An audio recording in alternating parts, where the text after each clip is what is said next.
Olá, amados irmãos. O De Casa em Casa desta semana fala sobre a soberania de Deus, um de seus atributos que estamos estudando.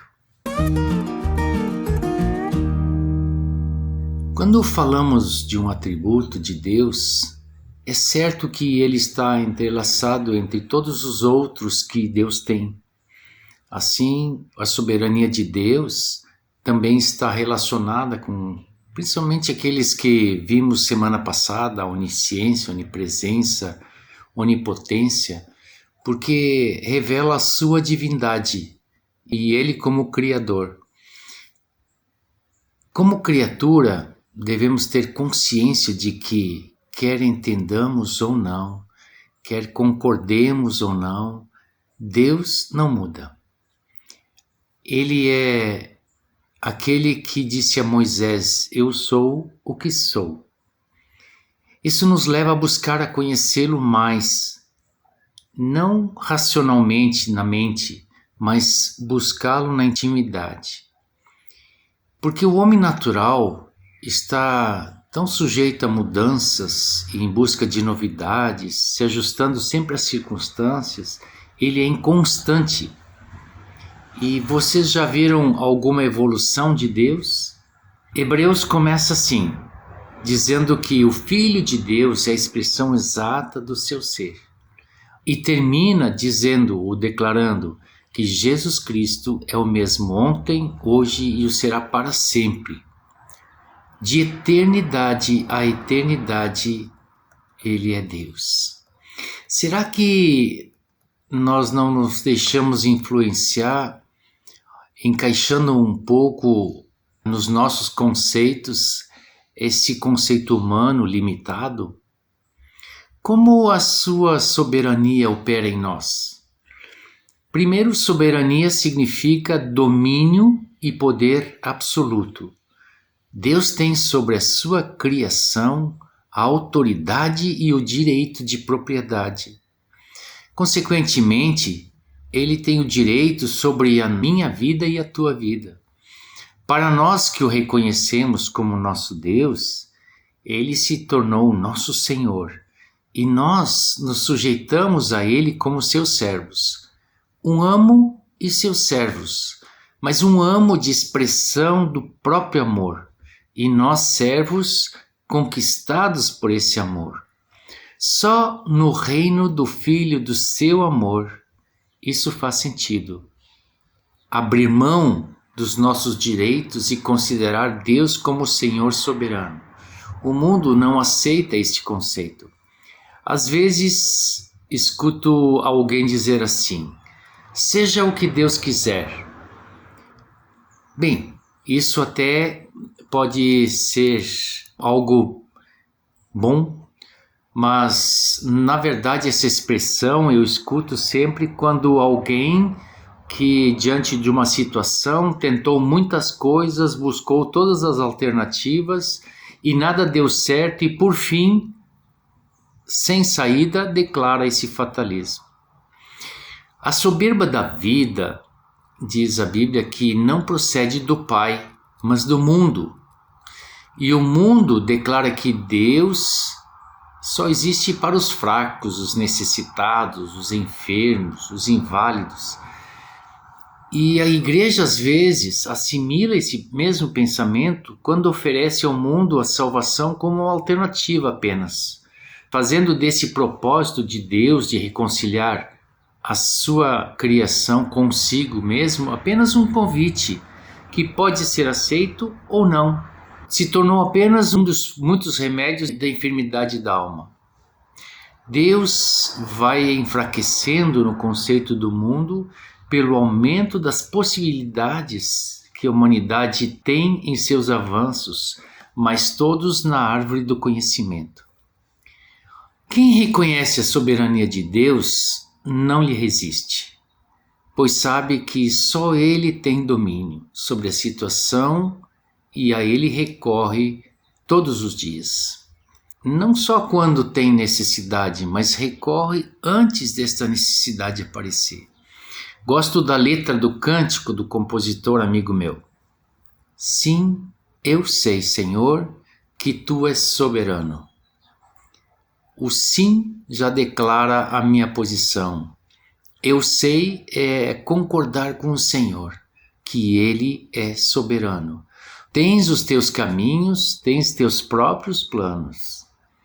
Venho, pois, a cada dia, venho cheio de alegria e me coloco em tuas mãos, pois és fiel.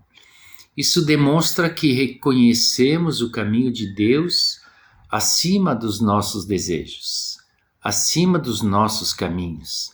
O seu plano eu vou buscar cada dia e com alegria e me colocar à disposição do Senhor. Por quê? Porque Ele é fiel para conosco. Sim, eu sei, Senhor, que Tu és poderoso, és um Deus tremendo, Pai de amor bondoso. Venho, pois, a cada dia, venho cheio de alegria e me coloco em Tuas mãos, pois és fiel. Esse poder que o Senhor tem é um Deus tremendo, mas um Pai de amor bondoso. Fiel é a Tua palavra, ó Senhor, perfeitos os Teus caminhos, ó Senhor. Pois sei em quem tenho crido, também sei que és poderoso para fazer infinitamente mais. Muito mais do que pedimos, sentimos, pensamos e cremos. Infinitamente mais. Esse é o nosso Deus, que dentro das suas possibilidades pode fazer muito mais do que as nossas necessidades talvez exijam. Reconhecer que a distância do Criador da criatura é infinita nos faz reconhecer sua soberania e sua divindade. Mas isso não significa que Deus está longe do homem que criou, pois o criou à sua imagem e semelhança. O seu amor foi manifestado em Jesus. E a palavra diz que podemos compreender qual é a largura, o comprimento, a altura e a profundidade e conhecer o amor de Cristo que excede todo o entendimento, para que fiquemos cheios de toda a plenitude de Deus. Ora, aquele que é poderoso para fazer infinitamente mais do que tudo que pedimos ou pensamos, conforme o seu poder que opera em nós, a Ele seja a glória na Igreja e em Cristo Jesus, por todas as gerações, para todos sempre. Amém. Ele é o mesmo, sempre será o mesmo. O Deus que não muda, o Deus fiel, ainda que não o compreendamos, porque pode fazer infinitamente mais do que tudo que somos, mas nele está o recurso muito além do que precisamos. Nossos irmãos da igreja do começo, lá em Atos, houve um momento em que eles começaram a ser perseguidos. Está descrito em Atos 4 como a igreja reagiu a essa perseguição. E diz assim: Tu, soberano Senhor, fizeste o céu e a terra, o mar e tudo o que neles há. Ou seja, reconhecem a soberania do Senhor, o Criador. Disseste por meio do Espírito Santo, por boca de Davi, nosso pai, teu servo.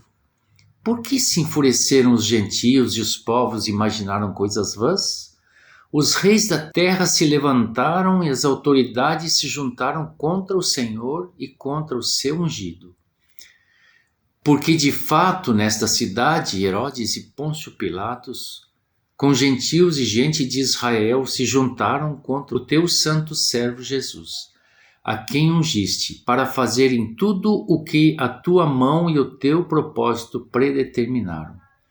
Ora, primeiro, pode parecer que quem definiu a morte de Jesus foi Pôncio Pilatos e Herodes, mas os irmãos aqui, os discípulos de Jesus, reconheceram que tudo o que fizeram foi predeterminado pelo propósito de Deus. Ele é soberano. Agora, Senhor, olha para as ameaças deles e concede aos teus servos que anunciem a tua palavra com toda a ousadia, enquanto estendes a tua mão para fazer curas, sinais e prodígios por meio do nome do teu santo servo Jesus. Tendo eles orado, tremeu o lugar onde estavam reunidos. Ora, tremeu porque eles não queriam desobedecer àquilo que Jesus tinha ordenado, de pregar o Evangelho em todo lugar, em todo tempo. E nós, olhando para essa situação, me parece que ela tem uma similaridade com o que estamos começando a passar no mundo de hoje. Ou seja, os gentios se enfurecem, os povos imaginam coisas vãs, os reis da terra se levantam e as autoridades se juntam contra Jesus Cristo e contra a sua igreja. E como vamos reagir? Reconhecer que Jesus é Senhor, que Ele pode fazer todas as coisas, nada foge do seu controle. Aquele que escreveu o começo da criação, também escreveu o término da criação. Em Apocalipse, a conclusão de tudo o que Deus fez para manifestar a glória do Cordeiro. E nós estamos nesse tempo. Oremos para que também nós possamos ser ousados, crendo num Deus que é soberano, não importando o que acontece. Talvez experimentemos o lugar tremer, porque o Senhor faz infinitamente mais do que podemos pensar. Vamos meditar nisso, reconhecendo a soberania de Deus em toda a história da humanidade. Não pensem que estamos à mercê do diabo. Não. O Senhor venceu o diabo. O Senhor venceu o mundo. O Senhor é Senhor soberano. Amém.